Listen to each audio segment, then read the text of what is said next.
મિત્રો ચાલો આજે હું આપને એક સરસ મજાની વાર્તા સાથે કહું કે આપને કેવી રીતે એક સફળ અને સારા બિઝનેસમેન બની શકે છે।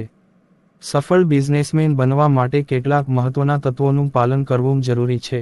સૌથી પહેલું અને મહત્વપૂર્ણ તત્વ છે વિઝન અને લક્ષ્યની સ્પષ્ટતા। બિઝનેસ શરૂ કરતા પહેલા તમારે સ્પષ્ટ રીતે જાણવું જોઈએ કે તમે શું હાંસલ કરવા માંગો છો અને તમારું અંતિમ લક્ષ્ય શું છે। આ લક્ષ્યને ધ્યાનમાં રાખીને તમે તમારી યોજના બનાવી શકો છો અને તે દિશામાં પ્રયત્નો કરી શકો છો। બીજું, સારી રીતે વિચારીને નિર્ણય લેવાની ક્ષમતા પણ મહત્વની છે।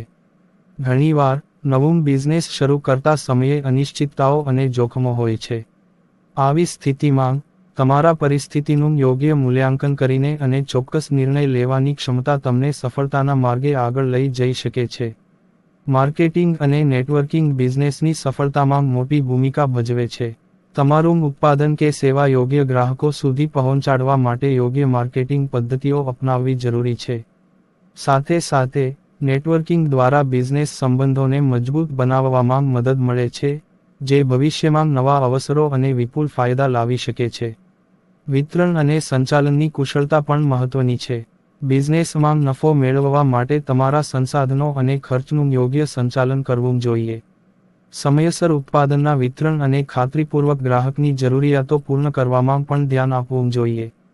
ક્લાયન્ટ અને કર્મચારીઓ સાથે સારો સંબંધ રાખવો જરૂરી છે।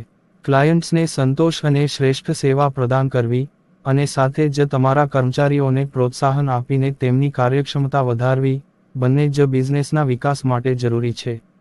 વિદ્યાર્થી દિનેશની વાત કરીએ તો, તે નાના ધંધાથી પોતાની કારકિર્દી શરૂ કરી હતી। તેને તેના મિત્ર દ્વારા ચમત્કારિક વસ્તુઓ વેચવાનો વિચાર આવ્યો। દિનેશે પહેલા માર્કેટમાં પોતાની વસ્તુઓનું સારી રીતે પ્રચાર કરવું શરૂ કર્યું। ધીરે ધીરે તેની મહેનત અને ઉત્તમ સેવાને કારણે તેના ધંધામાં વધારો થયો। દિનેશે પોતાના ગ્રાહકોની જરૂરિયાતોને પૂરી કરવા માટે તેમના પર આધારિત સેવા અને સસ્તા દરોમાં માલ વિતરણ ચાલુ રાખ્યો।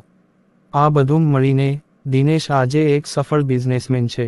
આ કથા દ્વારા આપણે શીખી શકીએ કે યોગ્ય લક્ષ્ય, સારા નિર્ણય, માર્કેટિંગ, નેટવર્કિંગ, વિતરણ અને સંચાલનની કુશળતા અને ગ્રાહકો અને કર્મચારીઓ સાથે સારું સંબંધી માનવું જરૂરી છે।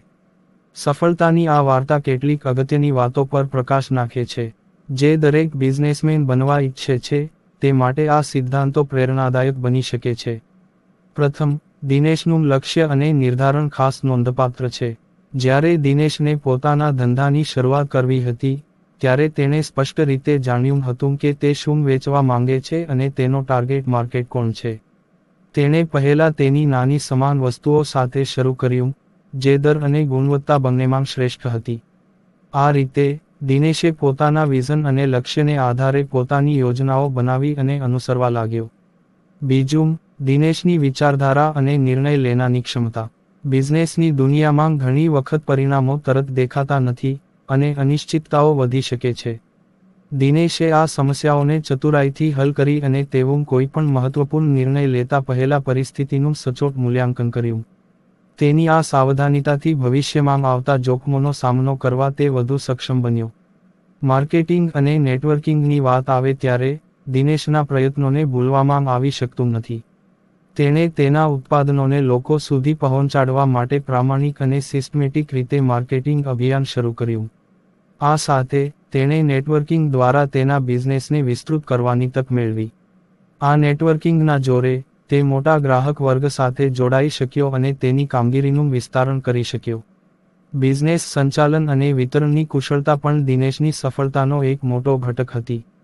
જો બિઝનેસને લાંબા ગાળે સફળ થવું હોય, તો આર્થિક સંસાધનોનું યોગ્ય સંચાલન અને ટાઈમલીની ડિલિવરી અત્યંત જરૂરી છે।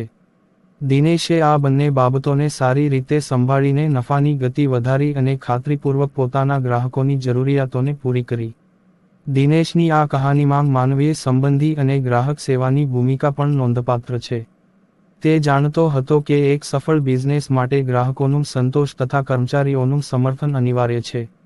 પોતાના કર્મચારીઓ સાથે સારો સંબંધ જાળવીને અને તેમને પ્રોત્સાહિત કરીને તે તેમની શ્રેષ્ઠ કાર્યક્ષમતા મેળવવામાં સફળ રહ્યો। તે પોતાની ટીમને એટલી જ મહત્વ આપતો હતો જેટલી ગ્રાહક સેવાને, જે તે તેના બિઝનેસનો એજ કેસ સમજતો હતો। આવતીકાલમાં દિનેશે પોતાની સફળતાનો આનંદ માણ્યો, પણ તેની વાસ્તવિક સિદ્ધિ તેના ધીરજ, શાંત બુદ્ધિ અને સાહસિકતામાં રહી હતી. તેણે ક્યારેય પોતાની પદ્ધતિઓ સાથે સમાધાન કર્યું નહીં અને દરેક સ્થિતિમાં પ્રગતિ તરફ દૃષ્ટિ રાખી. દિનેશના જીવનમાંથી આપણે શીખી શકીએ કે સફળ બિઝનેસમાં માત્ર નફો મેળવવો પૂરતું નથી, પરંતુ નિષ્ઠા, કડી મહેનત અને માનવ સંબંધોના સમન્વયથી આપેલા યોગદાનથી તે પ્રાપ્ત